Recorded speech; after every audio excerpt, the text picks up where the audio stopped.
Okay, this is a feedback for foreshortening on this piece by Aelysian. Um, so you said that you're having a little problem with foreshortening, top-down perspective, the hat and stuff. I think the easiest way to do foreshortening is always to draw a grid first, or at least a sketch, and then build a grid on that stickman sketch, and then draw the actual sketch. So for instance, what you would want to do is do something like this, like you can feel like you want the shoulder to be like this, right? And so with this, you already know that this is one of the planes for the perspective. And then depending on how shallow you want the plane, you can have the ground level be mostly parallel, which makes it a lot more shallow. So the sun could be like up here, horizon here. Or if you wanted to be more angled, you point it more down and then you make the lines less parallel so that the horizon could probably be like up here and the sun is up here, but what you're seeing is the character more from a top-down perspective. And then you can see this by drawing vertical perspective grid as well. And you can see usually the lines converge at wherever you're looking at. So if you're looking down, then the vanishing point is below the feet. If you're looking towards the right side of the character, the vanishing point would be to the right and then to the left. So once you have this grid, it becomes a lot easier for you to draw the body as a box. So because boxes they just adhere to these grids by default. So you basically just draw them on the three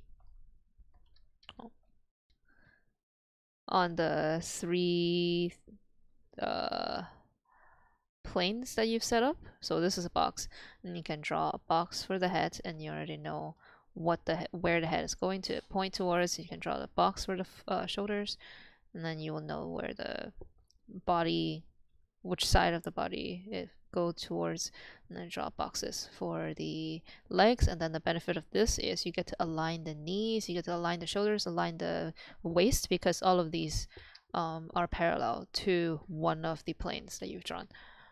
So for your piece, if I were to draw a grid, I would actually think that it's pretty shallow, because while this plane is, or this plane is like pointing this way, sort of, it doesn't not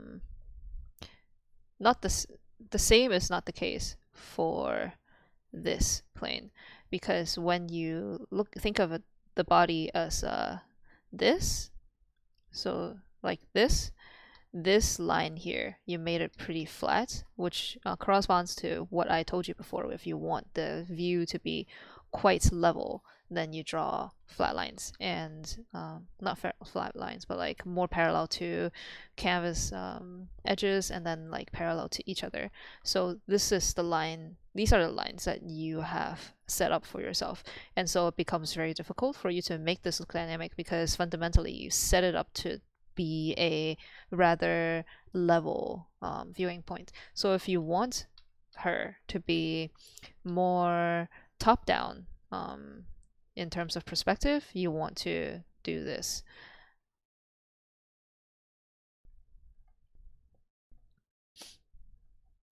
So notice how I draw the grid like this, and then the face alignment is also like this.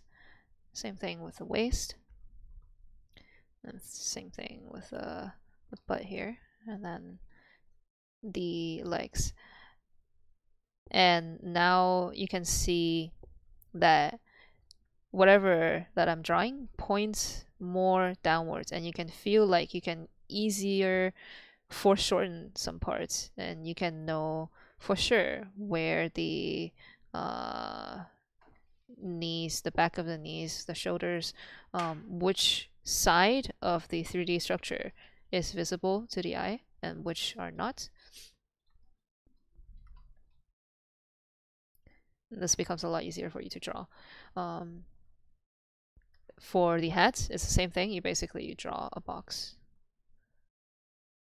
and then you carve a hat out of it. And because of the box, you know that, see the top little spots of the hat is at the center.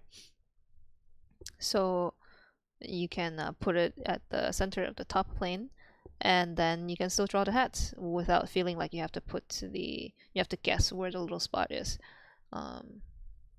So basically like this, and if I erase all of this, you can see that there's more shape, and you know where the cap, what is it called? Like the visor of the cap starts, and obviously this head is like grossly misshapen, but hopefully you get my point. And in the case of you wanting this angle to be even more dynamic, so you want to do one of those Naruto things where like it's like a big body and then no big head and then like foreshortened body and then like this kind of feet super small, this kind of thing. All you need to do is basically the same thing. So set the two planes to carve out your ground. I find this really helpful. Like if you can see more of the ground, pretend you're standing on tiles. It's a lot easier to imagine that way. The more you are looking at an angle, the closer towards a square shape the tiles become. So you draw the ground, and then depending on how harsh you want the perspective to be, you make the vanishing point closer or farther. If it's way off the screen, then it's not very extreme, the angle, and this would look closer to what you have set up. But if you want it to be really extreme, like set it to be super close here. Oh, it's just advertisement. I mean, telemarketer. Please don't mind. So if you've set it to be extreme here, let's say if I draw a building, you can really see that is an extreme angle building, and this changing of the shape of the rectangle is what most people would call like foreshortening, right? So if you want more foreshortening, basically you set the vanishing point to be closer for the vertical view vanishing point, and then you do the exact same thing. So let's say I draw the box Robo Akali 2000 here. I assign these sidelines according to how this progresses, and then still base it on whatever that's here. And because and then you can basically see naturally the legs and stuff would get smaller and smaller, and again you know where to align the knees, so you know where to bend it, and then basically this is what you would be going for, and it becomes a lot easier to figure out how to draw the smooth actual not box body afterwards.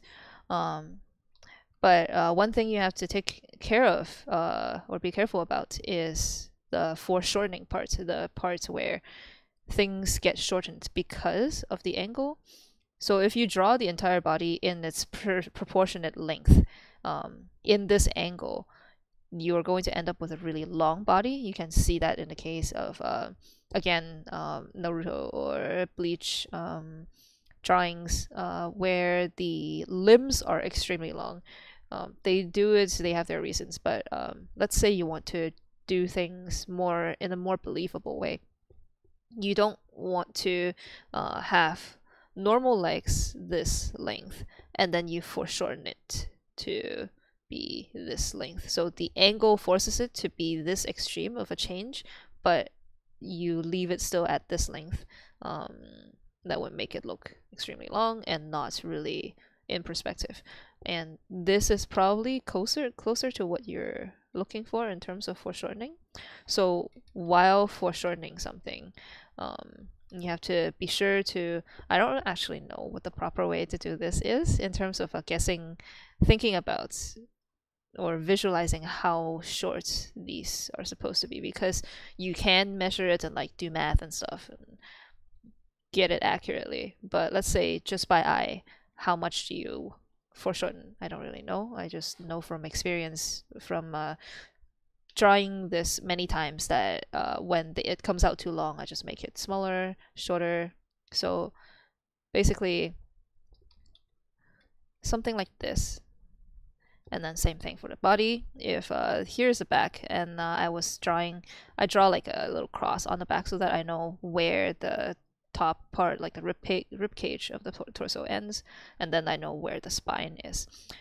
So if you draw this and then you sort of bend it and then you look at it from above, the top part of the back is going to become a little shorter, right? Because you're looking at it from an angle, and the lower part of the back would remain sort of unaffected because it kind of points a little bit up, and so you're still looking at it in its entire length. So what you're looking for in terms of posture is probably closer to this, and then same thing for the head. You draw a box, probably lean it towards a little to the front. Oh, okay, so it's a side view. So like this, a box, and then you draw the actual head, the face, the circular features. Okay, probably face the other way more so that she doesn't break her neck. So although this is like super loose and I'm not using the shapes properly, but you can see the points where this aligns to this line, this aligns to this line, and then this vertically aligns to this line. And here you have a face that is sort of in perspective, and then you put a hat on her based on the same principles, the same demonstration that I showed you. And then notice that, oh, it's too, like the neck is too visible because from top down you sort of have a lot of the neck obscured by the head. So you might want to adjust it down a little, and then like just basically this is a bad example. I feel like I haven't drawn the head very well. Because I'm trying to do this really fast, but that's basically what you are, what you should build in terms of a basic scaffolding for you to put this character in perspective without having to like guess what looks right and what looks wrong. So three things, a few things. 3 planes will guide you to know how extreme the angle is and how to align all the parts of the body, and then draw the body parts in boxes. So box for the body, box for the waist, box for the legs, and then you can break the boxes down to like even smaller boxes, whatever you feel comfortable with. And then based on these boxes you carve out the actual body parts. You put clothes on her, you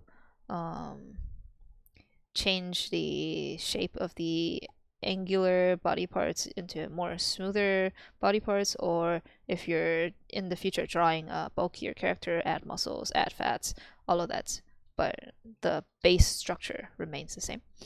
And drawing things this way in a really transparent way will make it really clear what